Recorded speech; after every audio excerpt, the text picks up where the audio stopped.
உங்கள் அனைவருக்கும் இயேசுவின் உயிர்ப்பு விழா வாழ்த்துக்களை கூறி நிற்கின்றேன்.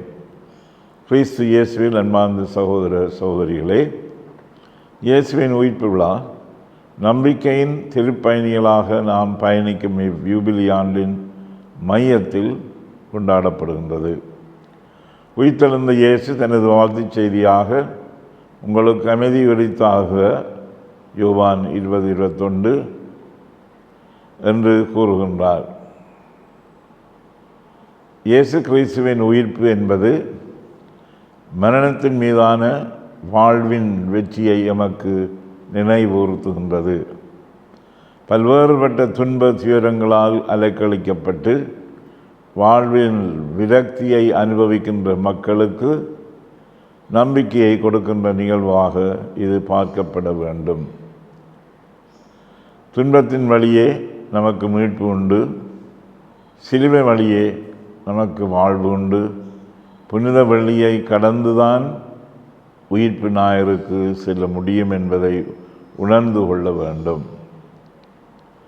இதற்கான சான்றே இயேசுவின் உயிர்ப்பாகும்.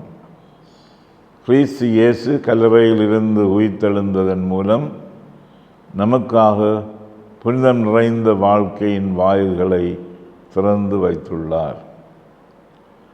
விண்ணக வாழ்விற்கு மட்டுமன்று, மண்ணுலக வாழ்விலும் நமது குடும்பங்கள், சமூகங்கள், உலகம் முழுமைக்கும், குறிப்பாக நமது திரு அவைக்கும் இறைவனது அன்பு நிறைந்த பராமரிப்பு இயேசுவின் உயிர்ப்பின் மூலம் அருளப்படுகின்றது.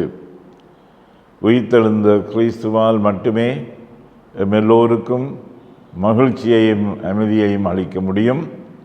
இதோ உலகம் முடிவு வரை எந்நாளும் நான் உங்களுடன் இருக்கின்றேன், மத்தேயு 28:20 என்ற இயேசுவின் வார்த்தைகளில் நம்பிக்கை வைக்க வேண்டும். யுபிலி ஆண்டில் புனித வாசல்களை திறந்து வைத்த நாங்கள் இயேசுவின் கல்லறையையும் திறந்து உயிர்ப்பை கொண்டாடும் போது நமது மனங்களையும் திறந்து வாழ இவ்வுயிர்ப்பு விழா எல்லோரையும் அழைத்து நிற்கின்றது. உயிர்த்த இயேசு எம்மிடம் இருக்கின்றார், எம்மோடு கூடவே நடக்கின்றார், எம் நடுவில் வாழ்கின்றார் என்ற உண்மையான அனுபவத்தை பெற்று நம்பிக்கையின் திருப்பயணிகளாக உயிர்த்த கிறிஸ்துவோடு உத்வேகத்துடன் உறுதியுடனும் பயணிப்போம். உயிர்த்தெழுந்த இயேசுவின் தாயும் திரு அவையின் தாயுமான மரியன்னை இந்த யுபிலி ஆண்டிலே உங்களோடு இணைந்து பயணிப்பாராக. உங்கள் குடும்பங்களை உயிர்த்த இயேசு நிறைவாக ஆசீர்வதிப்பாராக. நன்றி.